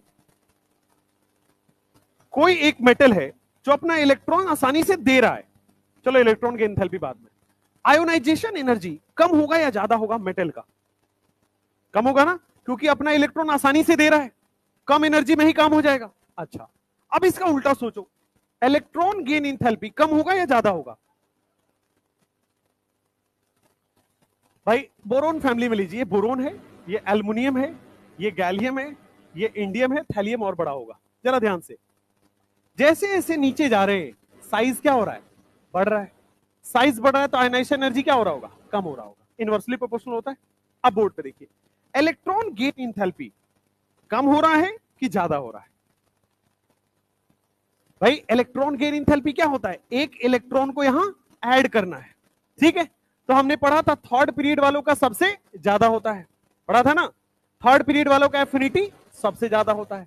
और फिर डाउन द ग्रुप डिक्रीज होगा। क्यों डाउन द ग्रुप इसलिए डिक्रीज होगा क्योंकि जैसे जैसे दूर जा रहे हो, क्या न्यूक्लियस से दूर चला गया, और न्यूक्लियस से दूर हुआ तो उतना आसानी से इलेक्ट्रॉन को एक्सेप्ट नहीं कर पा रहा है। तो क्या होता है आपके सामने, एल्युमिनियम के बाद गैलियम, इंडियम, थैलियम, और सबसे नीचे चला जाता है बोरोन। एक्सेप्शन होता है बोरोन फैमिली में, पढ़ाया था ना। तो अब ऐसा मत बोलिए कि आयनाइजेशन एनर्जी कम हो रहा है तो इलेक्ट्रॉन गेन एंथैल्पी बढ़ जाएगा। हालांकि अभी पूरा ऑर्डर इसका लिखवाने वाला हूं मैं, राइट। बट ये ऑर्डर आपका गलत है। खैर, अभी हमें क्या काम है, केवल आयोनाइजेशन एनर्जी का काम है। देखो, इन जनरल नॉन मेटल की आयोनाइजेशन एनर्जी ज्यादा होगी। रीजन, नॉन मेटल का साइज कम होगा और मेटल और इलेक्ट्रॉन एफिनिटी भी, सॉरी इलेक्ट्रॉन निगेटिविटी भी ज्यादा होगा। क्यों? साइज कम है देन मेटल्स। तो पहले इस पॉइंट को अपन कवर कर लेते हैं कि अगर मैं बात करता हूं मेटल का, अगर मैं इसी में बात करता हूं मेटल का, तो मेटल का साइज बड़ा या साइज छोटा? Size big. नॉन मेटल का अगर हम बात कर ले, नॉन मेटल का साइज स्मॉल। अब देखो, साइज अगर बिग है और साइज अगर स्मॉल है तो ध्यान से, साइज अगर बिग है आयनाइजेशन एनर्जी लो या हाई? लो, इनवर्सली प्रोपोर्शनल। उसी तरह इलेक्ट्रोनेगेटिविटी लो या हाई? इलेक्ट्रोनेगेटिविटी लो या हाई? पीरियोडिक टेबल पूरा गोल है। जब साइज बड़ा होता है तो क्या बेटा न्यूक्लियस दूर चला गया, इसको अट्रैक्ट करना अब उतना आसान नहीं है। लेकिन साइज छोटा हो गया तो क्या बाहर का इलेक्ट्रॉन अट्रैक्ट हो जाएगा? तो इलेक्ट्रोनेगेटिविटी साइज के इनवर्सली प्रोपोर्शनल होता है। तो इलेक्ट्रोनेगेटिविटी क्या हो गया? साइज बड़ा है तो लो हो गया। अच्छा, नॉन मेटल का साइज छोटा है, तो साइज छोटा है तो आयनाइजेशन एनर्जी ज्यादा और इलेक्ट्रोनेगेटिविटी ये भी ज्यादा। समझ में आया? इलेक्ट्रोनेगेटिविटी साइज बड़ा है तो आसानी से आप रिलीज करा सकते हो, कम एनर्जी में रिलीज करा सकते हो, आयनाइजेशन एनर्जी कम हो गया। साइज छोटा तो अट्रैक्शन बढ़ गया, तो अब ज्यादा एनर्जी देना पड़ेगा। इलेक्ट्रोनेगेटिविटी भी सेम रूल फॉलो करता है, इनवर्सली प्रोपोर्शनल। तो साइज बड़ा है, अट्रैक्ट नहीं कर पा रहा है, इलेक्ट्रोनेगेटिविटी कम। साइज छोटा है, अब पास पास है, आसानी से अट्रैक्ट कर जाएगा, इलेक्ट्रोनेगेटिविटी बढ़ जाएगा। खैर, ये हो गया मेटल और नॉन मेटल का आयनाइजेशन एनर्जी का। अब आइए, कह रहा है in contrast to metals which readily form cation and non-metal readily form anion। चूंकि आयनाइजेशन एनर्जी कम है, चूंकि आयनाइजेशन एनर्जी कम है, तो क्या आसानी से इलेक्ट्रॉन दे देगा? आसानी से इलेक्ट्रॉन दे देगा तो क्या बनेगा? केटायन। भाई मेटल क्या करेगा? आयनाइजेशन एनर्जी कम है, आयनाइजेशन एनर्जी कम है तो आसानी से इलेक्ट्रॉन लूज कर देगा। इलेक्ट्रॉन लूज करना इसके लिए इजी है, और आसानी से इलेक्ट्रॉन लूज करेगा तो क्या बनेगा? केटायन। यहां पे देखो, क्या आयनाइजेशन, क्या ये आसानी से इलेक्ट्रॉन एक्सेप्ट कर सकता है? नॉन मेटल आसानी से इलेक्ट्रॉन एक्सेप्ट कर सकता है, तो इलेक्ट्रॉन वहां पे लूज करना आसान है, यहां पे इलेक्ट्रॉन एक्सेप्ट करना आसान है, तो क्या बन जाएगा? एनायन। वही ये कह रहा है, केटायन और एनायन। और केटायन और एनायन में किस तरह का बॉन्ड बनता है? Ionic bond. तो मेटल नॉन मेटल में किस तरह से बॉन्ड बनता है? Ionic bond. वही अगले लाइन में वो लिखा है कि चूंकि मेटल क्या बनाता है? केटायन। नॉन मेटल क्या बनाता है? एनायन। और केटायन और एनायन मिलके कौन सा बॉन्ड बनाते हैं? Ionic bond. अच्छा, अगर दोनों नॉन मेटल हैं तो वो कैसा बॉन्ड बनाएंगे? कोवैलेंट। अगर मान लीजिए दोनों आपके पास नॉन मेटल के बीच का बॉन्ड है, तो ये सब हम पढ़ चुके हैं को आपके केमिकल बॉन्ड में। एक मेटल नॉन मेटल है तो वो आयनिक बॉन्ड बनाएगा, और एक नॉन मेटल है तो वो कोवैलेंट बॉन्ड बनाएगा। चलिए यहां पे देखिए, in contrast to metal which readily form cation. तो मेटल क्या बनाता है आपके पास? Form cation. और नॉन मेटल क्या फॉर्म करेगा? एनायन। ठीक है। The compound formed by non metal with metal, क्या यहां पे आयनिक हो जाएगा? कौन सा कंपाउंड फॉर्म होगा? The compound form by non metal and metal, देखो यहां पे लिखा होगा आयनिक। आयनिक क्यों बन रहा है? क्योंकि लार्ज डिफरेंस इन इलेक्ट्रोनेगेटिविटी है, भूल जाओ। ऑन द अदर हैंड, क्या बेटा जो नॉन मेटल का कंपाउंड बन रहा है, नॉन मेटल का कंपाउंड, वो क्या बनाएगा? Covalent. Covalent, simple. Ionic bond इसलिए बना रहा है क्योंकि इलेक्ट्रोनेगेटिविटी का डिफरेंस है, लार्ज डिफरेंस इन ईएन। देखो ना, इसका ईएन कम है, इसका ईएन ज्यादा है, तो लार्ज डिफरेंस इन ईएन, इसलिए ये आयनिक बॉन्ड बनाया। और यहां पे स्मॉल डिफरेंस इन ईएन, इसलिए क्या बना लिया? ये कोवैलेंट बॉन्ड। ये बकवास के पॉइंट से कभी पूछे नहीं जाते, बट ठीक है, पढ़ लीजिए। अब आइए, the change of non metallic to metallic character can be best nature of oxide form. आइए भाई, हमने पढ़ा हुआ है कि जैसे जैसे नीचे जाएंगे मेटल बनेगा। मेटल किस तरह का ऑक्साइड बनाता है? एसिडिक या basic? Basic. All metal form basic oxide, मतलब जनरली ऑल, अभी एक्सेप्शन है उसमें लिखवाएंगे। और नॉन मेटल एसिडिक ऑक्साइड बनाता है। मेटल कैसा ऑक्साइड बनाएगा? बेसिक। नॉन मेटल कैसे बनाएगा? एसिडिक।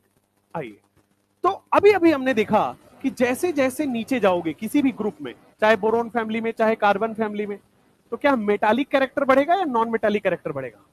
मेटालिक। साइज बढ़ने पे मेटालिक कैरेक्टर बढ़ता है, और मेटालिक कैरेक्टर बढ़ेगा तो मेटल कैसा ऑक्साइड बनाता है? Basic oxide. तो जैसे जैसे नीचे जाओगे मेटल बढ़ेगा, मेटल बढ़ेगा तो मेटालिक कैरेक्टर बढ़ेगा, मेटालिक कैरेक्टर बढ़ेगा तो बेसिक ऑक्साइड बढ़ेगा। सिमिलरली, क्या नीचे जाने पे अगर मेटालिक कैरेक्टर बढ़ रहा है तो क्या नॉन मेटालिक कैरेक्टर कम हो रहा होगा? और नॉन मेटालिक कैरेक्टर अगर कम हो रहा है तो बेसिक कैरेक्टर बढ़ेगा या एसिड? बेसिक कैरेक्टर कम हो जाएगा और acidic character. Non metallic character कम हो रहा है तो एसिडिक ऑक्साइड भी आपका कम होगा। भाई मेटल से बेस बढ़ता है, नॉन मेटल से एसिड बढ़ता है। ठीक हो गया? चलिए, अब आपको यहां पे लिखना होगा कि जनरली मेटल के ऑक्साइड कैसे होते हैं? Basic. Generally metal oxides are basic. ठीक बात है। और नॉन मेटल ऑक्साइड्स क्या होते हैं? एसिडिक। लेकिन कुछ को छोड़ के, ये जनरली इसीलिए लिखा गया है। कुछ कौन से छोड़े जाते हैं बेटा? मान लो मैंने लिखा हुआ है नौ को नाश हुआ वाटर। ये चार जो हैं ये ऐसे ऑक्साइड्स हैं जो क्या बनाते हैं? न्यूट्रल। ना ये एसिडिक है ना ये बेसिक है, न्यूट्रल ऑक्साइड बनाते हैं। ये याद रखना है। कैसे याद रखना होता है? नौ को नाश, 9 11 सुना है? 9 2 11 नहीं, 9 11। ठीक है, तो ये हो गया आपके पास। ये भले ही आपको दिख रहे हैं नॉन मेटल के ऑक्साइड, नाइट्रोजन, हाई ऑक्सीजन, ये सब नॉन मेटल के ऑक्साइड है, होने चाहिए एसिडिक, बट हुआ क्या? न्यूट्रल। इसके साथ साथ एक और होता है जनाबे अली।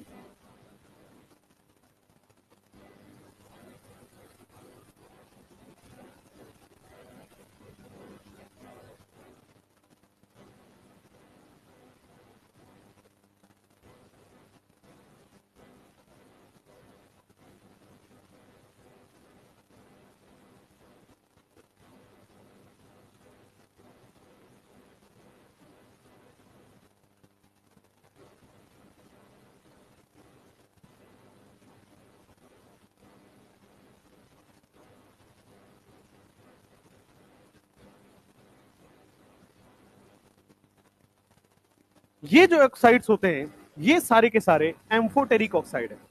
इसके अलावा ना कोई एम्फोटेरिक आपके सिलेबस में है, ना याद रखना है। इसके अलावा ना कोई न्यूट्रल होता है ना आपके सिलेबस में है। ठीक है? जनरली मेटल क्या होंगे? बेस। नॉन मेटल क्या होंगे? एसिड। बट इनको देख लो तो न्यूट्रल बोल दो, इनमें से किसी को देख लो तो आप एम्फोटेरिक बोल दो। ठीक है? एम्फोटेरिक का मतलब होता है जिसमें थोड़ा बहुत एसिडिक प्रॉपर्टी भी है और बेसिक प्रॉपर्टी भी है, जो एसिड से भी रिएक्ट कर जाएगा और बेस से भी रिएक्ट कर जाएगा, तो एम्फोटेरिक वो होते हैं। तो देखो भले ही यहां पे मेटल का ऑक्साइड है बट ये क्या है? एम्फोटेरिक। यही बात ये कहना चाह रहा था इतने लाइनों में।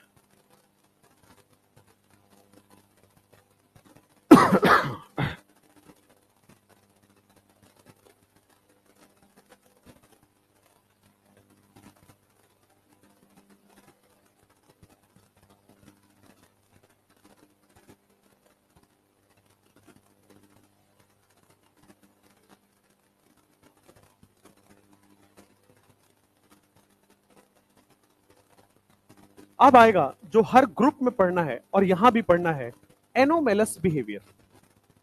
एनोमेलस बिहेवियर को एनटीए के सिलेबस में ना अलग से दिखाया गया है। मतलब पी ब्लॉक का जो सिलेबस है ना उसमें अलग से दिखाया गया है कि एनोमेलस बिहेवियर पढ़ के आना है, और कुछ है नहीं इसमें, पता नहीं क्यों लिखाया गया है। और हर ग्रुप में आएगा, बोरोन फैमिली में बोरोन के बारे में आएगा, कार्बन फैमिली में कार्बन फैमिली के बारे में आएगा। आप लोगों की फैमिली में भी सबसे जो छोटा मेंबर होता है, जो सबसे छोटा भाई सबसे छोटी बहन जो होती है, बहुत ज्यादा नखरे दिखाते हैं। आप लोग अगर होंगे तो आप भी उसी कैटेगरी में के होंगे, है ना? थोड़ा ज्यादा प्यार में रखा जाता है छोटे वाले को, है ना? क्योंकि तब तक आपके भाई बहन प्रोटेक्टिव हो जाते हैं, बड़े हो जाते हैं, 10-20 रुपए खाने पीने के लिए अलग से मिल जाते हैं, है ना। तो वैसे ही बेटा हर कार्बन फैमिली बोरोन फैमिली में होता है। इसके भी जो सबसे छोटे वाले मेंबर हैं वो अलग नखरे दिखाता है, वो सबसे अलग ही बिहेवियर शो करता है। वो अभी अभी पढ़ने वाले हैं एक करके। आप लोग हैं कोई छोटे भाई बहन घर में? सब छोटे वाले ही हो? अच्छा, बट तुम लोगों को देख के लगता नहीं तुम लोगों को कुछ प्यार व्यार मिला है। तुम लोग ऐसा मार पिटाई वाले लगते हो कि भेजा गया है कि जाओ पढ़ो, नहीं?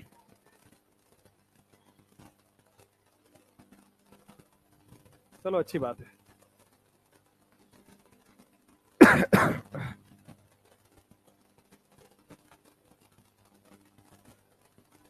टाइम तुमको दिख कहां से रहा है?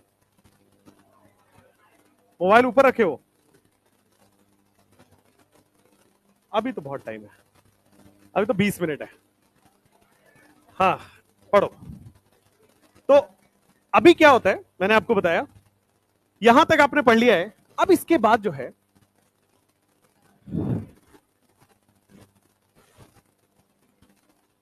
जल्दी जल्दी फटाफट फटाफट। अभी किसकी क्लास है तुम्हारी? सुभाष सर की। वो हमेशा लेट ही आएंगे थोड़ा। नहीं कोई बात नहीं, मैं जाऊंगा तो उधर लेट कर दूंगा उनको, ठीक है। मेरा थोड़ा स्पेशल केस है ना। चलो हो गया ये? हो गया क्या? चलिए।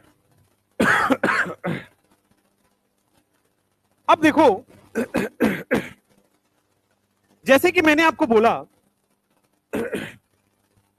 कि हर फैमिली में, शांत, हर फैमिली में जो सबसे छोटा एलिमेंट होगा वो डिफरेंट बिहेवियर शो करेगा, एनोमेलस बिहेवियर शो करेगा। ये यही बात को इसने यहां पे लिखा हुआ है बोर्ड पे, देखो कि एवरी फैमिली का जो फर्स्ट मेंबर है, पहला मेंबर, बोरोन फैमिली का बोरोन, कार्बन फैमिली का कार्बन, नाइट्रोजन फैमिली का नाइट्रोजन, तो first member of P block क्या करता है? वो डिफर करता है। किस मामले में? अदर रिमेनिंग मेंबर्स से। जैसे बोरोन फैमिली में बोरोन अलग बिहेवियर करेगा, बाकी अलग बिहेवियर शो करेंगे। बिहेवियर शो करने का मतलब अलग रिएक्शन देता है। बोरोन अलग तरह की रिएक्शन देगा, बाद बाकी अलग तरह के रिएक्शन देंगे। कार्बन अलग तरह की रिएक्शन देगा, रिमेनिंग अलग रिएक्शन देंगे। इन टू मेजर रेस्पेक्ट। कौन कौन सा बात है? अच्छा, क्यों? उसकी वजह से ध्यान दीजिएगा, क्योंकि अगर मैं आपको यहां पे समझाऊं, मान लो मैंने बोरोन फैमिली लिखा, boron, aluminium, gallium, indium, thallium, board पे। ये है आपके पास सेकेंड पीरियड, और बाद बाकी थर्ड पीरियड एंड ऑनवर्ड्स। ये थर्ड पीरियड है, ये फोर्थ पीरियड है, ये फिफ्थ पीरियड है, ये सिक्स्थ पीरियड है, एंड नीचे सेवेंथ पीरियड आ जाएगा। खैर, बोरोन जो है वो अलग बिहेवियर शो करेगा। सिमिलरली कार्बन फैमिली का जो कार्बन है वो अलग बिहेवियर शो करेगा। क्यों? क्योंकि एक तो सबसे स्मॉल साइज है इसका, डिफरेंट बिहेवियर, एनोमेलस बिहेवियर क्यों शो कर रहा है? क्योंकि एक तो स्मॉल साइज है, दूसरा क्या थर्ड पीरियड के बाद, थर्ड पीरियड और उसके नीचे क्या डी ब्लॉक होता है? और सेकेंड पीरियड में डी ब्लॉक नहीं होता है। तो स्मॉल साइज है और इसमें डी ऑर्बिटल क्या है? एब्सेंट है। एक तो बहुत छोटा साइज है, ऊपर से डी ऑर्बिटल एब्सेंट है। अच्छा, छोटा साइज होने से क्या बेटा मैं लिख सकता हूं, अगर स्मॉल साइज है तो हाई आयोनाइजेशन एनर्जी होगी, हाई इलेक्ट्रोनेगेटिविटी होगा। तो स्मॉल साइज होने से क्या ये सब आपके पास आ गया है? हाई आयोनाइजेशन एनर्जी होगी, हाई इलेक्ट्रोनेगेटिविटी होगा। अच्छा, उसके बाद डी ऑर्बिटल इसमें एब्सेंट है। साथ में इसकी खास बात यह है कि ये क्या करता है, सबसे छोटे वाले एलिमेंट्स, ये पाई बॉन्ड बनाता है, बट अपने जैसे एलिमेंट्स के साथ ही। सेकेंड पीरियड वाले पाई बॉन्ड बनाएंगे, बट सेकेंड पीरियड के साथ ही। थर्ड पीरियड के साथ कभी पाई बॉन्ड नहीं बना सकते। अभी पहले यहां देखते हैं, बोर्ड पे देखो। सबसे पहले क्या कर रहा है? फर्स्ट आपके पास क्यों ये अलग बिहेवियर शो कर रहा है? क्योंकि साइज छोटा है। And other properties which depend on size. Other property कौन हो गया? इलेक्ट्रोनेगेटिविटी और आयनाइजेशन एनर्जी। 10। इसीलिए कह रहा है कि जो लाइटेस्ट पी ब्लॉक है वो क्या करेगा? लाइटेस्ट पी ब्लॉक है वो डिफरेंट बिहेवियर शो करेगा। और साथ में very important, the lightest P block element show same kind of differences as the lightest s block element. जैसे कि लिथियम बेरिलियम शो करता है, वैसे ही इसमें भी अलग बिहेवियर शो करेगा. थोड़ा सा समझना. ग्रुप नंबर 1 एस ब्लॉक में लिथियम स्टार्ट होता है और ग्रुप नंबर 2 एस ब्लॉक में बेरिलियम स्टार्ट करता है. यही होता है.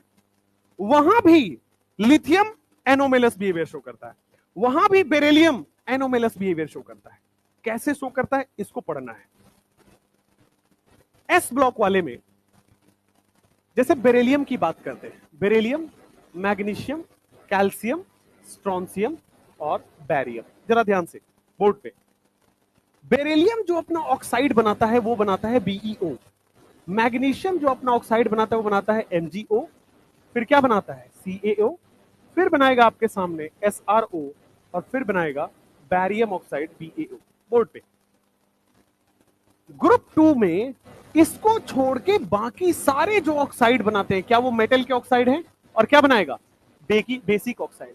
लेकिन अभी अभी जनाबे अली में बीई तो था, जनाबे अली में यही तो था बीईओ. ये क्या बनाता है? इकलौता ऐसा है जो बेटा एम्फोटेरिक बनाता है. तो क्या ये डिफरेंट बिहेवियर शो कर रहा है? नहीं कर रहा है. It is showing different behaviour.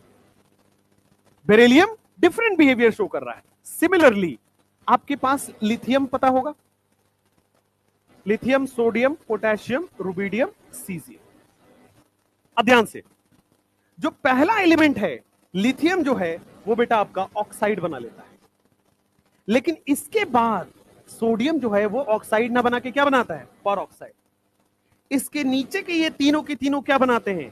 Super oxide. तो क्या लिथियम भी यहां पे अलग बिहेवियर शो कर रहा है कि नहीं कर रहा है? जब ये एस ब्लॉक था तो इस ब्लॉक में पूरा डिटेल में पढ़ना था, बट अब केवल हिंट दिया है तो केवल हिंट की तरह ही पढ़ना है. ठीक है. कैसे इस ब्लॉक वाला डिफरेंट है? क्योंकि बेरिलियम ऑक्साइड कैसा बना रहा है? एम्फोटेरिक. बाद बाकी बेसिक. उसी तरह लिथियम क्या बना रहा है? ऑक्साइड. बाद कोई भी ऑक्साइड, इसके बाद में कोई भी ऑक्साइड नहीं बना रहा है. ये क्या बना रहा है? पर ऑक्साइड. और ये तीनों क्या बना रहे हैं? Super oxide. ये बना रहे हैं आपके पास सुपर ऑक्साइड. ग्रुप 1 में पहला एलिमेंट कैसे अलग है? ऑक्साइड बनाता है, बाकी नहीं बनाते. ग्रुप 2 में पहला एलिमेंट कैसे अलग है? एम्फोटेरिक ऑक्साइड बनाता है, बाकी नहीं बनाता है. उसी तरह जैसे ये इस ब्लॉक में अलग है, वैसे ही ग्रुप 13 में बोरोन अलग है, ग्रुप 13 में कार्बन, ग्रुप 14 में कार्बन अलग है, नाइट्रोजन अलग है, ऑक्सीजन अलग है, हैलोजन अलग है. हर ग्रुप का पहला मेंबर अलग बिहेवियर शो करेगा बाकी के रेस्पेक्ट में. बाकी कुछ और बिहेवियर करेगा, ये कुछ और बिहेवियर करेगा. यहां बाकी कुछ और बिहेवियर शो कर रहा है, यहां कुछ और बिहेवियर शो कर रहा है. ठीक है. वही वो कह रहा है कि lightest P block element same तरह का डिफरेंस दिखाएगा जैसे लाइटेस्ट एस ब्लॉक एलिमेंट दिखा रहे हैं. ठीक है. अब आइए सेकेंड इंपॉर्टेंट डिफरेंस कह रहा है विच अराइजेस फ्रॉम डी ऑर्बिटल. देखो, पहला तो क्या आपको पास आ गया था? पहला आ गया था आपके पास साइज. दूसरा क्या आ गया था? D orbital. यहां पे लिखा गया है डी ऑर्बिटल. वैलेंस सेल में नीचे जाने पे क्या डी ऑर्बिटल आ रहा है? और इसमें डी ऑर्बिटल कभी नहीं है, तो डी ऑर्बिटल यहां एब्सेंट है. ठीक है. देखो, स्टार्टिंग फ्रॉम थर्ड पीरियड से डी ऑर्बिटल आता है, बट सेकेंड पीरियड वाले के पास डी ऑर्बिटल नहीं है. इन दोनों वजहों से फर्स्ट लाइटेस्ट एलिमेंट में, इन दोनों वजहों से फर्स्ट जो पहला मेंबर है, first member shows anomalous behaviour. लिख लीजिए इसको. केवल ये दो मेंबर हैं जो दो रीजन है जिसकी वजह से एनोमेलस बिहेवियर शो करता है. बाकी सब सेम बिहेवियर शो करेंगे, बट ये वाले में, बाकी सब में डी ऑर्बिटल है, बाकी सबका साइज बड़ा है, लेकिन इसमें फर्स्ट मेंबर के साथ दिक्कत है, इसलिए first member anomalous behaviour show करता है. एनोमेलस का मतलब डिफरेंट बिहेवियर शो करता है.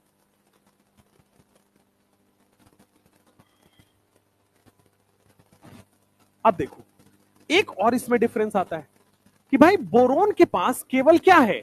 एस और पी ब्लॉक ही तो है, डी ब्लॉक एब्सेंट है. डी ब्लॉक एब्सेंट है मतलब केवल क्या क्या प्रेजेंट है? S and P. तो एस में कितने ऑर्बिटल? एक. पी में कितने ऑर्बिटल? तीन. टोटल कितने ऑर्बिटल? चार. चार ऑर्बिटल है. जितने ऑर्बिटल है क्या उतने ही बॉन्ड बनते हैं? तो चार ऑर्बिटल है तो कितने बॉन्ड बनेंगे? चार. तो यहां पे देखो, एस एंड पी मिला के चार ऑर्बिटल है और कितना बनेगा? चार बॉन्ड बन जाएगा. There are 4 orbital and 4 bonds are formed. इसीलिए आप कहते हो सेकेंड पीरियड वाले मैक्सिमम 4 बॉन्ड बनाएंगे, क्योंकि सेकेंड पीरियड वाले के पास केवल एस और पी होता है, उसके पास डी नहीं है। ठीक है, लिखे यहां पे therefore second period can form maximum 4 bond.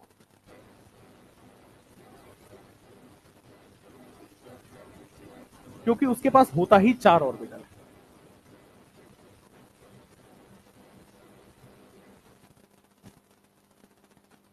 Second period वाला मैक्सिमम 4 बॉन्ड बनाता है, carbon maximum 4 bond, nitrogen 4 bond, ठीक है, 4 बॉन्ड आपके पास बनाएगा, बोरोन 4 बॉन्ड। तो वही यहां पे लिखा हुआ है, आज के लिए इतना ही रखेंगे, वही यहां पे लिखा हुआ है, बस उसको अंडरलाइन कर देते हैं। सेकेंड पीरियड एलिमेंट जो है वो मैक्सिमम कोवेलेंस ऑफ 4 दिखाता है। कोवेलेंस मतलब मैक्सिमम कोवेलेंट बॉन्ड वो 4 बनाएगा। कैसे? एक 2s और 3 2p बना के। एक 2s और 3 2p है, टोटल 4 ऑर्बिटल है, 4 बॉन्ड बनाएगा। ठीक है, कह रहा है कि इसके अलावा बाकी में तो डी ऑर्बिटल है, तो बाकी में 4 से ज्यादा बॉन्ड बनेंगे।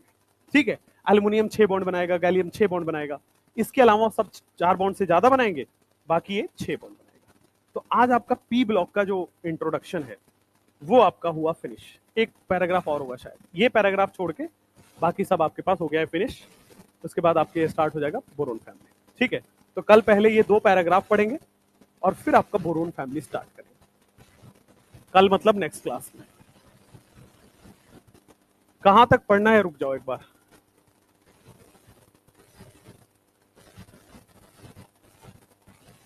देख लो आपके पास क्या क्या है, मैं बता देता हूं।